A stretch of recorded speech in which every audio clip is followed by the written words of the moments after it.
Hello everybody and welcome to The United Stand. This is your Ole Gunnar Solskjaer press conference reaction for Chelsea versus Manchester United. And as with Manchester United, there is always lots to discuss and some pretty serious questions put to Ole Gunnar Solskjaer in this press conference, other than some interesting stuff about Chelsea, Manchester United, injuries, new signings, etc. But also something that, look, I don't know whether many people are aware of this, and you've got to be very careful about how you talk about this because there is a legal process ongoing. However, somebody, I believe the victim of a very serious sexual assault, a player who was playing for Ole Gunnar Solskjaer at the time, at Calder, was basically charged with a very serious sexual assault, and this was ongoing, and he was still selected by Solskjaer's Calder.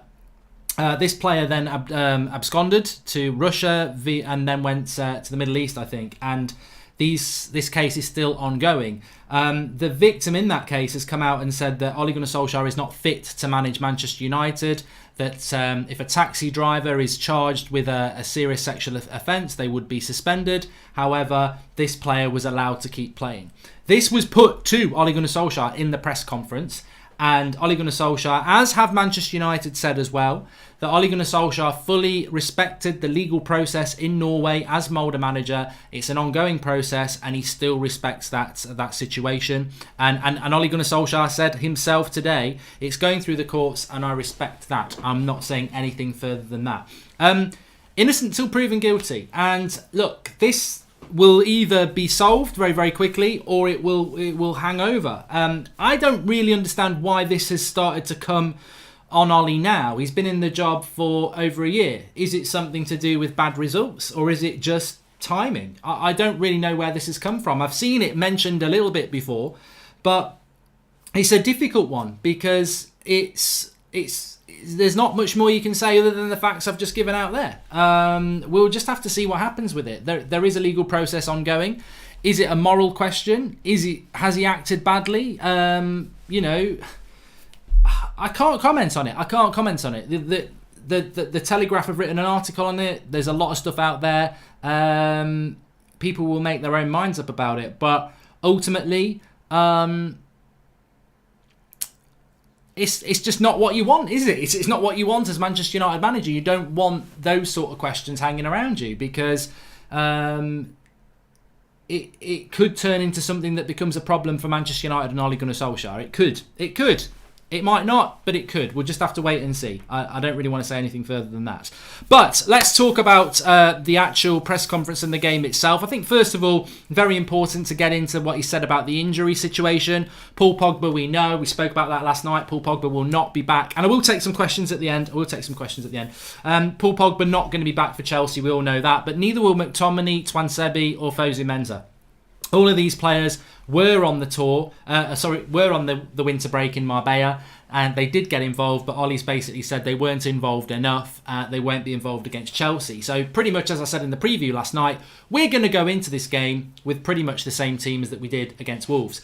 However, he did talk about Ighalo, and there was some talk that maybe Ighalo would go straight into the team for the Chelsea game. Ole said, I've never said that. I said he'll be involved, he'll travel with us to London, and we'll just have to see. But ultimately, I think what he's saying is, and he sort of said it himself, he's as a striker, it was put to him that if he's not trained with the group, he doesn't know anything about the group, it must be very hard to go into a team. And Ole said quite rightly, as a striker, do you need to train with a team? You get chucked on off the bench. Can you score a goal? Can you make an impact? And he's right there. I don't think Ighalo needs to. There's not a lot to know. You can learn it off a video. We basically sit back and soak up pressure and try and hit teams on the break. It doesn't take, we're not doing triangles. We're not doing tiki-taka. There's no great shakes to the way we play. But also as a striker, give him a chance in the box. Hopefully he'll hit the back of the net. So that's what I don't think Ighalo will start on Monday, but I do think he'll be on the bench. I think Mike LUHG started to bring it up, says Christian Pulisic. Okay, he's on Twitter, so you can check that one out. But talking about how Ole initially came across as very, very, very happy. Very happy about the international, about this break.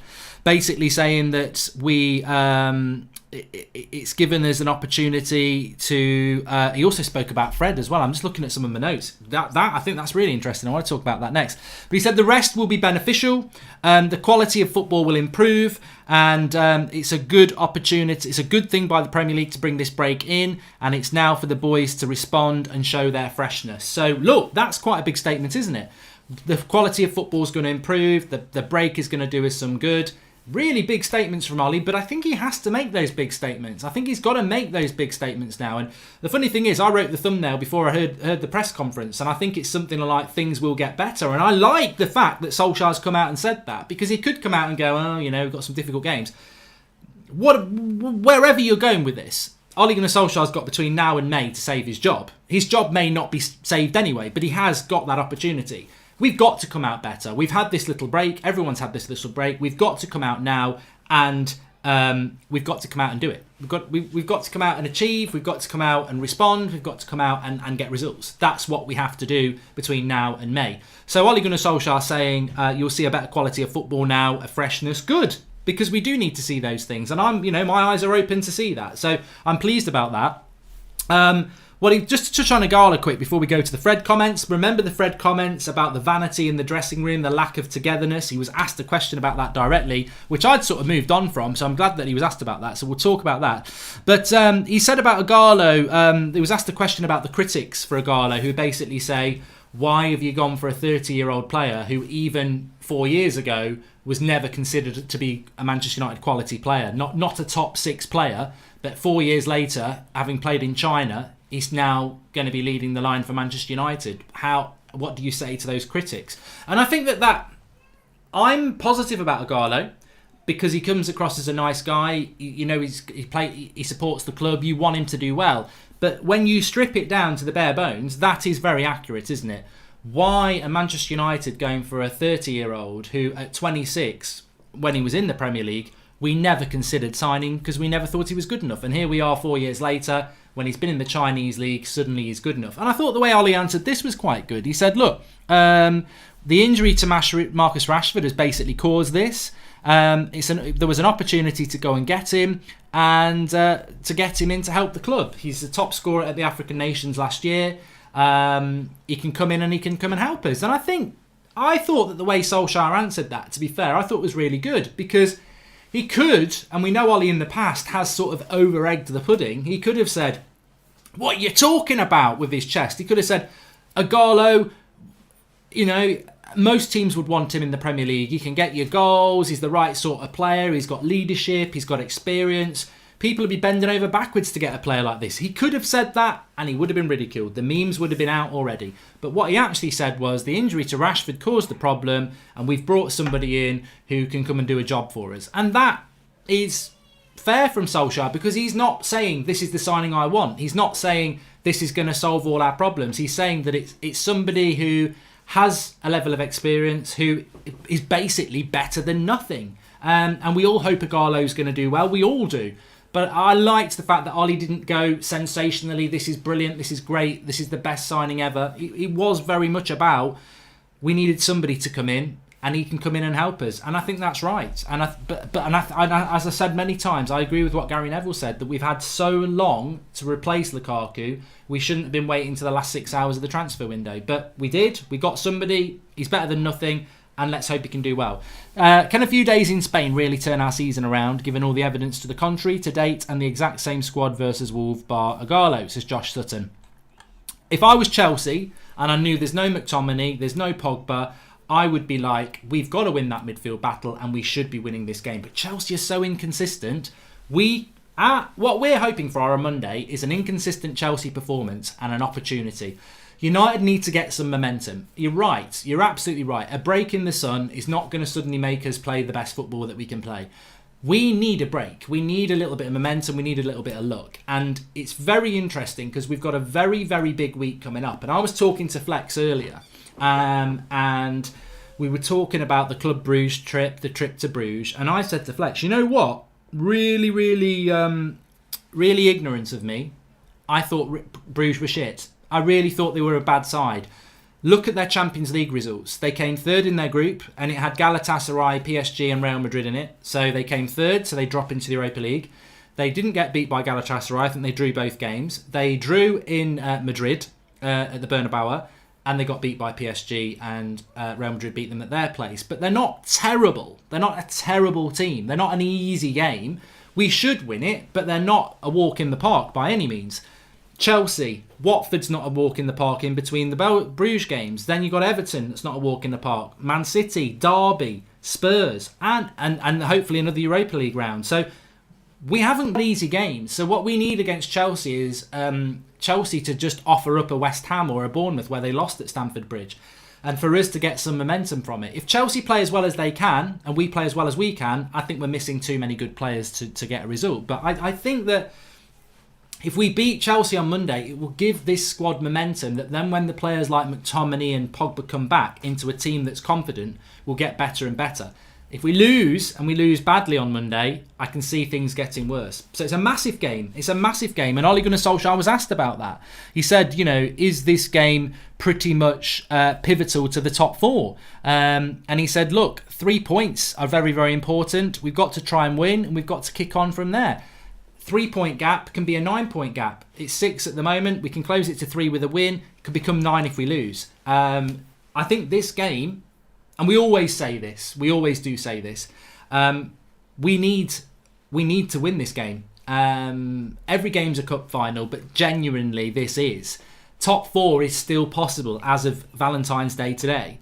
This time next week, top 4 could be gone, because if it becomes 9 points, or Monday night becomes 9 points, I don't think we can do it. Jenks1102 says, let's be positive and support Ollie and his lads. Well, Jenks, I like the concept of that, but I think we're beyond that. I think people will be positive and support the lads if they want to. They'll also be hoping Ollie gets the sack and Poch comes in if they want to.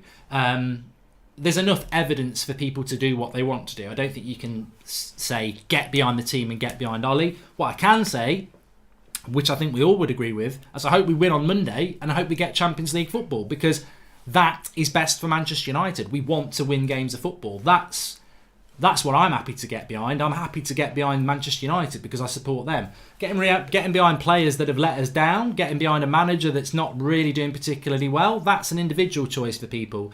I want Ollie to do well. I want the team to do well. I still believe that some of these players need to be out of the club. But look, I want us to win on Monday. I think I don't want to lose. I think a draw is a nothing result, really, in a way. We've got to win. I notice Ollie has aged a lot since joining Manchester United, says Jose Gonzalez. He has. Pressure. He definitely has. Kim Cowell says, I'm from Zimbabwe and I watch United Stand every day. I buy all the merchandise you sell. Please, United Stand, make my dream come true and finance me a trip to Old Trafford, please.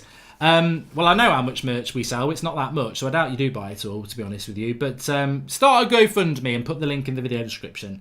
There's nothing to be positive about, says JT Music FTW. And looking tired, Mark. Everything okay, says David Young. I'm really tired today. You know why I'm tired today? I don't know why. I was playing FIFA earlier. I think it's just I've been under the lights a lot today. And they do, studio lights make you tired. Jordan Such. Also, if Spurs beat Villa on Sunday, Spurs will be 1 point behind Chelsea, so there will be more pressure on Chelsea going into the game. Yeah, well, look, I think the way the league looks at the moment, are we 7th or are we 8th? If results go against us at the weekend, we could be in adrift, quite adrift. So there's a pressure on Chelsea and there's a pressure on us on Monday night. The Boss Kid 1435. I'm going to talk about Fred in a minute. Don't let me forget. We all know it's not Ollie's fault, but he's a part of it. But if you're the Glazers to the club, we'll still be like this, even if we get a Zidane-like. Take your time with your typing next time, the boss. The Big Channel says, how happy are you with this team currently in terms of the direction we're heading? I'm happy with the back 4, 2 of the midfielders and 1 striker. Do you agree? The Big Channel, for me, I think that United's best 11 very, very quickly is De Gea, Wan-Bissaka, Lindelof, Maguire and Williams.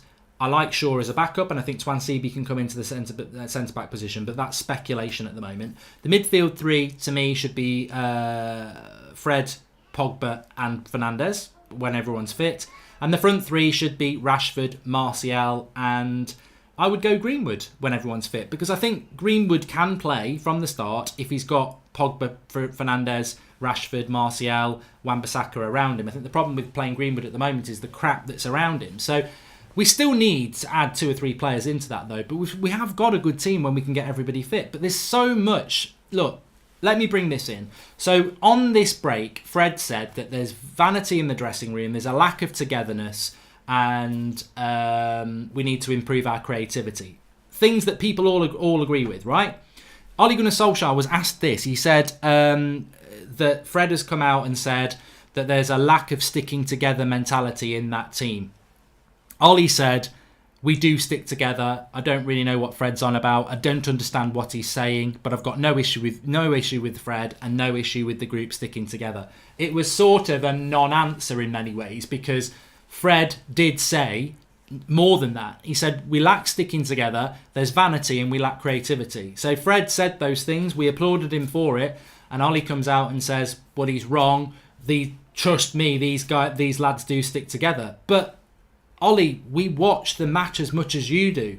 You can't say, trust me, these lads stick together. We've seen these lads not stick together over the last year. Everton, Cardiff, Newcastle, all the results this season the heads drop. They don't stick together because they lack leadership. I know he's going to look, Ollie's got to stick by the players. He is going to stick by the players. I've got no problem with him saying that. But to be honest with you, if you've got Ole Gunnar Solskjaer there saying the players stick together, you've got Fred there saying they don't stick together, the vast majority of fans are going to go with Fred because they see it with their own eyes. Ollie's got to stay they stick together. I'm 100% behind Ole Gunnar Solskjaer on that. He's the manager of the club. He cannot sit there and say, we do lack leadership, these players are weak mentally. He can't say that. He's got to say they stick together. But when Fred says they don't stick together, we see it with our own eyes. We see us go 1-0 behind. We see the heads drop. It's a lack of leadership. It's a lack of experience. It's a lack of confidence. It's a lack of ability with some of these players. So he knows that. He won't like what Fred said. But I do like the way that he said, I've got no issue with Fred.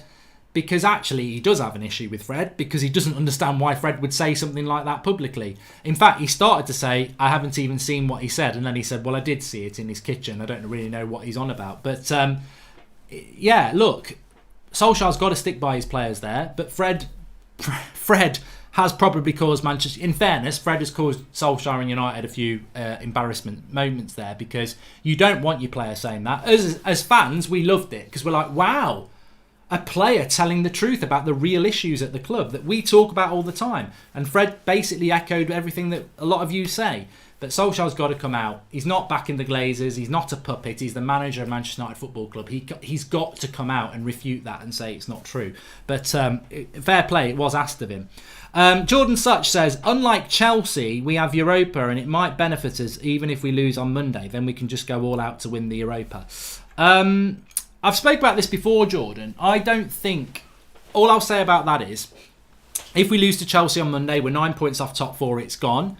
The common sense approach is to go, okay, all our eggs into one basket with the Europa League. We're going to make sure that we do really well in that. And I'm going to make sure that when we're playing Thursday, Sunday, I'm resting people on the Sunday. And so they're strong for the Thursday. The problem is, has Solskjaer ever showed to you that he likes resting players? Has Solskjaer ever prioritised anything? You know, Pogba played for 90 minutes against Rochdale with an injury. Marcus Rashford got injured coming on against Wolves in an FA Cup replay. Ollie goes strong as he can in every game because he's trying to protect his job. If he goes all in on the Europa League and then we play Inter and we get beat, and in between that he's been putting weakened teams out in the Premier League and we've lost a few more games, we're already going to have... as we are now, we've already had our worst start to the season since 1989. If we draw and lose more games, it's going to stay that way. So the thing is, if he goes all in on the Europa League and it goes wrong, he is not going to be able to rescue our worst season in ages. So I don't think he'll do that. Even if we lose to Chelsea on Monday, I still think he'll put strong teams out in both because he'll try to improve his Premier League record. If Ollie did get sacked, what coach would you love? Says the Boss Kid 1435. I'm not that person. I'm not. I said it with Mourinho. And I'll say it with Ollie. I will be respectful of the person who's in the job, whether I think they should be in the job or not. But I'm not going to start talking about replacements because it's not even a reality yet. And I would like to think that if Solskjaer did leave his job, and it's still a very big if, United will take their time and not just jump into bed with Pochettino. You know, actually assess the situation because, yeah, Pochettino on the face of it probably is the best candidate, but you never know. Like, Pochettino went from Southampton to Spurs, and they developed him. There might be a manager out there that can be our Pochettino. Leipzig manager, Ajax manager. Ashley Milton says, if no one offers the money for Pogba, how can we let him go? We need to reinvest, so it's important. We stuck to our guns with Lukaku and we got the money. Well, I think what you're talking about there, Ashley, is something that I read today that was really interesting about how Real Madrid and Juventus don't want to pay 100 million euros for Paul Pogba, which is 80 million pounds. They think it's too much. I was like, this has got to be a load of nonsense. But Fabrizio Romano was tweeting about it. They don't want to pay 80 million pounds for Paul Pogba. We paid 89 million for him 3 years ago, and he's won a World Cup, and he's proven himself in the Premier League. Like, Pogba's 120 million. So yeah, we've got to get the money. It's going to be very interesting. Leo Man United says, how reliable is Duncan Castles and his info? He's not too bad. He's not too bad, to be fair. There are rumours that we're buying Maddison and Grealish this summer. Where do you see Bruno play if we buy them? Nicholas Boll, I would say this. I would say this to you with a deal of confidence, that you've got to be very, very careful about rumours in the mainstream media. We had this 2 days ago with Jadon Sancho. Breaking news, he's leaving Dortmund in the summer. Well, we already know that. And now you've got James Maddison wants to come to Manchester United. Well, we already know this. He supported Manchester United as a kid. He likes Manchester United tweets and Instagram posts. He wants to come to Manchester United. But answer me this. How the hell are we signing James Maddison when only a year ago we bought their centre-back for 80 million? How much are they going to want for Maddison? Because they ain't going to take anything less than 80. They're going to start at 90. Would you pay 90 million for James Maddison? Because I bloody wouldn't. No way. I wouldn't pay... For many reasons, I wouldn't pay 90 million for Maddison. For one, he's not worth 90 million. I'm sorry, he's not. He's worth probably 70 million at max. He's not worth 90, but Leicester will want 90 because they got 80 for Maguire. Also, if we spend 90 on Maddison, we're probably only going to get 110, 120 for Pogba. So you're basically swapping Pogba for Maddison. He ain't that good either. So... And also, if you do use 90 million on Maddison, you're using a massive amount of your transfer budget on a player where just get Grealish for 50 or 60. So we will not get Maddison and Grealish. This is spin. This is the world that we're going to be living in for the next few months now. All I would say to you is this. It's common knowledge Manchester United have appointed a PR expert to improve the public persona of Woodward and Manchester United. And already we have seen bullshit stories being put out there. We're at the front of the queue for Sancho. We're going to get Maddison and Grealish. Where in the last 3 years have you seen the evidence that that sort of money is available at that football club? You haven't. So where have you seen over the last 3 years that we're competent in the transfer market? You haven't. So I don't believe this. And also, why would we sign Grealish and Maddison, who, if you were describing them, are more attacking midfielders than defensive, when we've just bought a more attacking midfielder than defensive in Fernandes? And people will say, well, Pogba's an attacking midfielder. We don't play him as an attacking midfielder. At most, we've played him as a box-to-box. At the start of this season, we had him as a holding midfielder. So you're telling me next season we could have Bruno Fernandes, Jack Grealish and James Maddison, 3 attacking midfielders, and who's going to play the centre defensive midfield role? And how are you going to start all 3? So no, I don't see it happening. If we don't score against Chelsea, it's our worst goalless run since, you guessed it, 1989. It's like we are all small teams again. Disgusting, says Sagar Kapoor. And Shady Abanaza says, hey Mark, I'm going to Old Trafford on the 5th of March to watch the derby against City. Can you help me get cheap tickets at the Stretford End? I can't, Shady. In short answer, no, I can't. Ring the club. You'll do well, though, for that sort of game.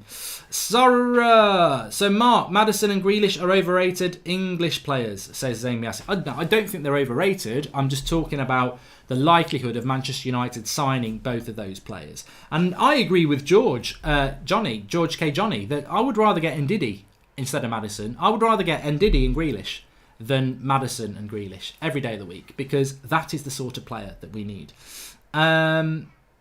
Think about it from Madrid or Juve's point of view. However good Pogba is, he's hardly played this season and has mostly been injured, says Vabaf Mani. Yes, and no team wants to overpay. No, every team wants to get somebody cheap. But if I was Manchester United and they sell Pogba for anything less than 100 million, what a waste of time. What an absolute waste of time. If you had to purge this squad and rebuild from scratch, how many of the players would you retain? Fast forward 3 years, how many will still be here, says Jowen Daniel. I mean, that question's absolutely massive, Jowen. All I would say to you is, if I could kick 4 players out of this club tomorrow, it would be Jesse Lingard, Phil Jones, Rojo's not gone yet, has he? So he can go. So Jones, Lingard. I'd still get rid of Matic, not because he's been bad for us, just because I don't see the future in Matic and he's not the sort of player I want at the football club, so he would go as well. And probably Pereira. And I think that those... And Mata needs to go as well. So I've got rid of a few. So yeah, I could get rid of 5 or 6 very, very, very quickly. And also, let's not forget, let's knock it up to 7 or 8 because Alexis Sanchez is still on our books. He's got to go as well. So we've still got a lot of deadwood at the club. What are your thoughts on Ryan Fraser, Mark, says Baz? I wouldn't be surprised if United went in for a player like that. I personally wouldn't. And also, Josh Brewster says, if West Ham go down, would you put an offer in for Felipe Anderson in hope of getting him on the cheap? The thing about Felipe Anderson is, I remember when United were linked to Felipe Anderson under Van Gaal when he was at Lazio. And the thing, I mean, I watch Serie A football. Some of you might not know that. But the problem with Felipe Anderson is that he's inconsistent. He doesn't play well for West Ham every game, and he didn't play well for Lazio after every game. He is inconsistent, and this is why a team in the top 6 isn't looking at him. That doesn't mean that Felipe Anderson couldn't get signed by Klopp tomorrow and suddenly become the next bloody Mane, but he's not. He's too much. He's not the player United should be signing. If you're Liverpool, you can afford to go for Felipe Anderson. If it works, great. If it doesn't, it doesn't. You've still got a great team. United pretty much need nailed-on, consistent performers because we haven't got that. So we can't take any more risks. If Aston Villa go down, we would get Grealish very cheap, says George. Yes, I think if Villa go down, you can get Grealish for 50 million. If they stay up, you can probably get him for 60 million. I think there'll be a 10 million swing on that one. Please do smash a like on the video if you're watching live. If you're watching live, bottom right hand corner to do that. I'm just going to take some of your questions. We are live again at 8 o'clock tonight, so make sure you're joining in for that. So we'll have a drink, of course. If we lose to Chelsea, the season is over, says Alex Johnson. The season's not over, and Ole Gunnar Solskjaer would not get the sack until we're at the Europa League and the top 4 race is over. And the top 4 race is not over until if we lose on Monday, is it? It is over, but is it technically over? That's the problem. 4-3-3 is Manchester United's formation, and Ole has got to stop with the 4-3-2-1, says Samad Bello. It's actually 4-2-3-1, but I know what you mean.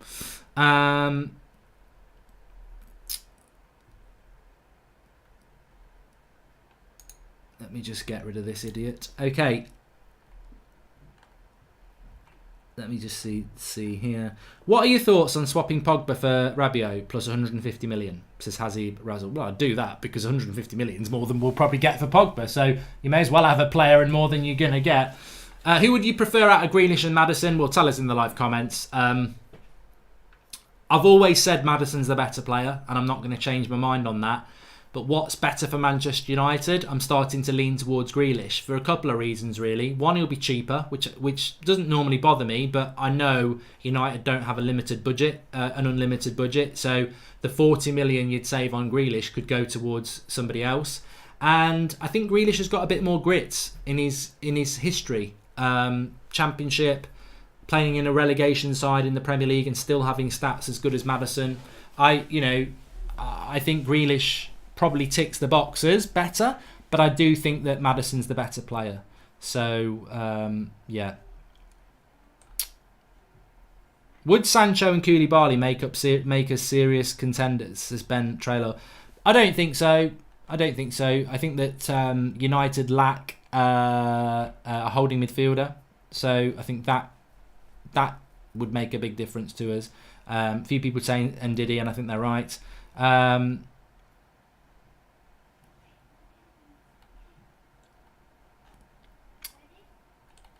I wouldn't take Jordan Henderson, no.